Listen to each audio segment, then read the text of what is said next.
Hola, ¿qué tal? ¿Cómo les va? No he desaparecido, acá estoy. Para los que siguen obviamente el canal, saben que en la parte de comunidad, creo que es, en el tab de comunidad, he estado dejando las actividades que estaba haciendo. Y parte de esas actividades han sido obviamente charlas, tanto en castellano como en inglés. Todavía creo que la de inglés no está subida, pero digamos, he estado dando esas charlas, por lo tanto no he subido tantos videos como este al canal, sino que obviamente me he estado dedicando a preparar esas charlas y dar esas charlas. Pero hay creo que dos o tres, una sobre GitHub Copilot, la otra sobre hand tracking con Google Media Pipe y Machine Learning. Así que no he estado, digamos, en estas últimas semanas, no desaparecí, sino que obviamente estuve trabajando en eso. Y las charlas están ahí, así que les recomiendo que las miren. El video de hoy es completamente diferente. Lo que sí, o sea, vamos a retomar porque creo que no tengo ninguna charla preparada o que se viene. Bueno, se viene una a fin de mes, pero es local y ya tengo todo armado. Así que volvemos a los videos más offline. Y como les decía, lo que quería mostrarles hoy es una herramienta que he estado construyendo, que la publiqué hace entre 2 o 3 meses. Está en GitHub, es open source, es gratuita y tiene la finalidad de podernos ayudar a desarrollar de forma más rápida. ¿Qué quiero decir con esto? Y es que básicamente cuando nosotros estamos desarrollando, justamente cuando estamos creando aplicaciones o empezando a crear aplicaciones desde cero y necesitamos o tenemos dependencias en alguna API de terceros o en una API que no está siendo construida todavía, o sea, algo que nosotros vamos a tener que consumir y que todavía no existe, que todavía está siendo codeada, desarrollada, lo que sea. Nosotros lo que solemos hacer o lo que tendemos a hacer es a crear estas respuestas que nuestra aplicación va a necesitar, como si tuviésemos esta API de verdad, pegarlas en nuestro código y hacer como una especie de falso llamado a esa API que nos devuelva resultados para que nosotros podamos seguir trabajando. No sé, por ejemplo, tenemos que obtener una lista de usuarios, entonces codeamos un JSON o creamos una lista, supongamos que estamos en C#, hacemos una lista de users y le agregamos users randoms y consumimos de ahí. El tema es de que obviamente después tenemos que limpiar ese código y al mismo tiempo no estamos seguros si, o sea, no estamos terminando del todo el código que nosotros estamos desarrollando porque estamos tomando la información de un lugar que no es el real, que no es el final. Y al mismo tiempo no estamos testeando todo el trayecto, ¿sí? O sea, y también estamos generando código o estamos poniendo tiempo en código que probablemente, o que obviamente no lo vamos a necesitar y que podríamos haber estado poniéndolo en otro punto. Así que lo que hice, esta herramienta que hice es una herramienta escrita en JavaScript, Node.js, la cual nos permite crear una API, ¿sí? En base a una definición. O sea, nosotros simplemente definimos cómo queremos que se comporte esa API, o sea, qué endpoint queremos que tenga, cuál es la respuesta, sobre qué puerto queremos que funcione, qué queremos que devuelva en diferentes casos, cosa de que nosotros, si estamos ejecutando esa API, o sea, este mock de API, lo que vamos a hacer es poder proveerle a nuestra aplicación los datos no reales, porque obviamente no estamos consumiendo la API real, pero podemos devolver la información que luego de esa API sí va a estar devolviendo, cosa de que al final no tengamos que recodear esa parte para consumir los datos. Así que el código está acá, hay una breve descripción de cómo se usa, pueden verlo en GitHub, en mi usuario, se llama Mock API, y vamos a ver un poquito solamente una de las características que tiene, porque tiene muchas características, o sea, le agregué muchas características, pero vamos a ver una sola de esas características. O sea, para poder ver estas características, o para poder empezar a configurar nuestra Mock API, ¿sí? Lo que vamos a tener es un archivo config.yaml, el cual podemos definir diferentes elementos, como por ejemplo el puerto en el cual queremos que se ejecute, o por ejemplo los endpoints que queremos que tenga, o los datos que queremos que maneje, ¿sí? Entonces vamos a arrancar un poco por los datos y por la parte fácil, ¿sí? Entonces, definiendo un punto de entrada que se llama data, lo que podemos definir son diferentes elementos. No voy a expandir estos para que justamente tal vez lo veamos en otros videos cómo se configura. Pero vamos a definir un nombre cualquiera. Por ejemplo, en este caso se llama myPayload. Y le vamos a decir que este myPayload lo que va a hacer es traer la información que está guardada en este directorio, ¿sí? En este caso se llama testdata.test.json, que si lo expandimos está por acá, ¿sí? ¿Qué es esto? Es este archivo de texto con un texto en JSON o con una estructura en JSON simple. Y le vamos a decir que el handler, o sea, que el elemento que sabe cómo manejar esta información, que sabe cómo leerlo, es un handler nativo dentro de Mock API que sabe manejar textos, ¿sí? O sea, o sabe leer información como si fuese texto, ¿sí? Entonces, en este caso, como es básicamente un archivo de texto, entonces lo que vamos a tener es un handler que se llama text y va a leer ese archivo como texto. Una vez que tenemos esta definición, lo que podemos decir ir a la parte de endpoints, o sea, creamos una entrada que se llama endpoints y empezamos a definir los puntos de entrada. Por ejemplo, en este caso, le decimos que va a haber un endpoint que se llama /orders, o sea, esto es un nombre que nosotros queremos darle, asumamos que esto existe de tal forma, y podemos definir, o que tenemos una necesidad sobre tener esto, podría ser, por ejemplo, no sé, out, o podría ser, no sé, resúmenes, ¿sí? O sea, lo que nosotros querramos, ¿sí? O sea, este es el valor que nosotros querramos. Y le vamos a definir un verbo, o sea, cómo queremos que esto funcione. O sea, como cuando nosotros hacemos una llamada, bajo qué verbo queremos hacerlo. Recordemos que tenemos get, post, put, header, ¿sí? O sea, delete. Tenemos varios de estos. Entonces, en este caso solamente va a funcionar con get.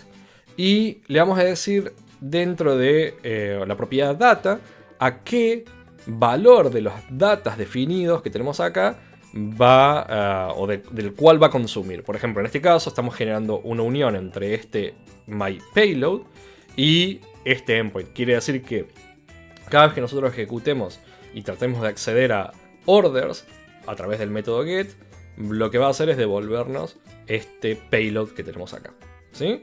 Y le podemos decir también, por ejemplo, cómo queremos digamos, cuál queremos que sea el status. Por ejemplo, en este caso le vamos a decir que devuelva un 200, que 200 es ok, quiere decir que todo salió bien. Y le vamos a decir qué tipo de contenido queremos que devuelva. Por ejemplo, en este caso queremos que lo devuelva como si fuese JSON o application JSON en este caso. O sea, esto es bastante importante porque dependiendo cómo nosotros queramos consumirlo, podemos devolver diferentes tipos de elementos. Por ejemplo, podríamos devolver un binario, podríamos devolver simplemente un archivo de texto, podríamos devolver algún otro tipo de cosas que nos haga falta dentro de ese código que nosotros estamos construyendo y que necesitamos que esta API nos devuelva o en un futuro nos devuelva esto de esta forma. Entonces, una vez que tenemos eso, otra de las cosas que podemos hacer, digamos que estos son más como aditamentos, podemos agarrar y decirle cómo queremos que loguee la información. O sea, cada vez que tenemos una llamada, qué queremos ver, o sea, qué queremos ver en la consola de lo que esté pasando. Así que lo que voy a hacer es ejecutarlo. O sea, podemos como esto es Node.js con JavaScript, o sea, obviamente JavaScript, lo que podemos hacer es, si tenemos instalado Node, instalamos Node y lo ejecutamos de esta forma. Y lo que vemos es que, bueno, como habíamos definido en el puerto, está escuchando en el puerto 8001 y vamos a ver qué hace. ¿Sí? Creo que lo tengo por acá. Vamos a ver. Entonces, si simplemente voy a refrescar, vamos a ver que atrás se hizo una llamada por allá, ¿sí? O sea, se hizo la llamada al get, verb, al orders, y obviamente esto nos devolvió este valor. Y si vemos lo que hizo por acá, vemos que efectivamente fue el método get, ¿sí? O sea, esto fue lo que hizo. Y si vemos qué pasó, respondió un 200, digamos, el valor obviamente que le dijimos. O sea, es como lo estamos diciendo. Y incluso, si vemos acá, vemos que el content type que nosotros definimos también es el que nosotros definimos. O sea, que quiere decir que está devolviendo lo que nosotros estamos viendo. Si vemos la respuesta, obviamente es lo mismo que está mostrando el navegador. Y podemos verlo acá, ¿sí? O sea, ahora, si nosotros, por ejemplo, hiciéramos algo como, no sé, quiero que siempre esté endpoint, porque en realidad lo que quiero hacer es probar que mi aplicación está funcionando como quiero que funcione.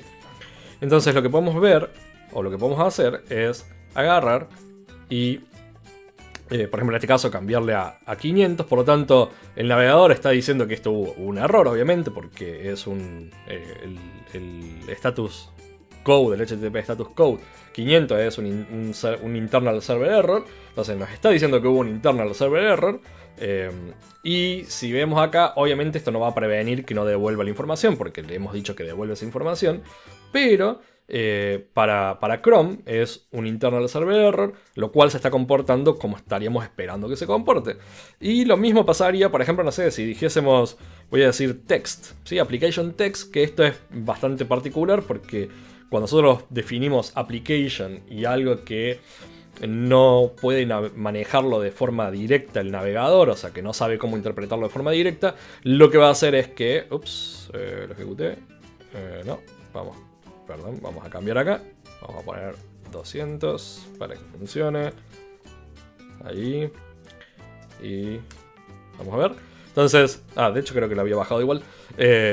Arrojó 500, pero nada, ahí lo puse para que arroje 200. Pero como vemos, lo que hace es, como no conoce cómo manejarlo de forma directa, o sea, le estamos diciendo que el content type sea particular, lo que hace es forzar una descarga. Y esto nos serviría, por ejemplo, en el caso que quisiéramos devolver un zip o quisiéramos devolver algo binario y capturarlo o descargarlo. O hacer como que lo descargamos desde la aplicación que nosotros estamos construyendo, ¿sí? Entonces, vamos a volver esto para atrás. Entonces, lo tenemos configurado de esta forma. Pero, obviamente, van a notar también que tenemos, por ejemplo, dentro del ejemplo, dentro del código por defecto que tenemos acá, también tenemos un archivo Docker Compose y un archivo Docker, el cual está configurado para que automáticamente, o sea, si nosotros no sabemos mucho de esto, pero queremos usarlo con Docker, o sea, digo, no queremos preocuparnos en configurarlo, está por defecto configurado para soportar o para usar una imagen particular, la cual va a copiar todos estos archivos, va a exponer el puerto 8001 y luego va a ser, digamos, va a ser un mapeo entre lo que tenemos definido, digamos, lo que tenemos definido dentro de nuestra API y un puerto de entrada. O sea, va básicamente levantar la imagen y colocar todo en su lugar. Si nosotros vemos acá, lo tengo en la otra máquina, vamos a ver que digamos, simplemente hacemos Docker Compose App y tenemos ya funcionando. Y si venimos por acá, o sea, es lo mismo que teníamos antes, ¿sí? Vemos por lo que digamos, vemos lo que hemos definido el Docker Compose. Y vamos a ver que efectivamente, nada, di refresh, obviamente lo tenía preparado, pero estamos accediendo a la imagen que tenemos, o lo que hemos levantado en Docker, y estamos viendo que hoy efectivamente se está llamando. De hecho, si lo ponemos por acá, deberíamos ver ahí, ¿sí? Que está funcionando. Y por supuesto, si vemos la definición o lo que está pasando en Docker, vamos a ver que está ejecutándose y podríamos loguearnos y ver exactamente lo mismo, ¿sí? O sea que, nuevamente, digamos, si nosotros no queremos ejecutarlo de esta forma, digamos, con Node, y queremos ejecutarlo, por ejemplo, con Docker, obviamente también va a funcionar y lo podemos tener definido. Así que hay muchísimo más sobre este Mock API, así que les voy a ir contando un poquito más sobre esto en otros vídeos. Y vamos a ver también cuál es el concepto, digamos, más allá de lo que comenté, cuál es el concepto de por qué deberíamos estar usándolo, incluso comparado con otras soluciones que existen en el mercado, pero que normalmente hay que pagar y que hay que configurar mucho más y hay que hacer un lío bastante grande. Digamos, la curva de aprendizaje es mucho mayor, a eso voy. En cambio, con esto, digamos, o sea, ya lo tenemos básicamente listo. El código es open source, ustedes pueden modificarlo, pueden, digamos, si hay algo que no les funciona, no les gusta, pueden agarrar y cambiarlo, pueden incluso mejorar la versión que ya está, participar mejorando la versión que está en el repositorio como colaboradores y demás. Así que, nada, quería mostrarles esto. Así que, como siempre, gracias a los subs que andan por ahí, nunca sé de qué lado va a salir. Y nuevamente, espero como siempre que les haya gustado, que les haya servido y nos vemos en la próxima, ¿sí? Chao.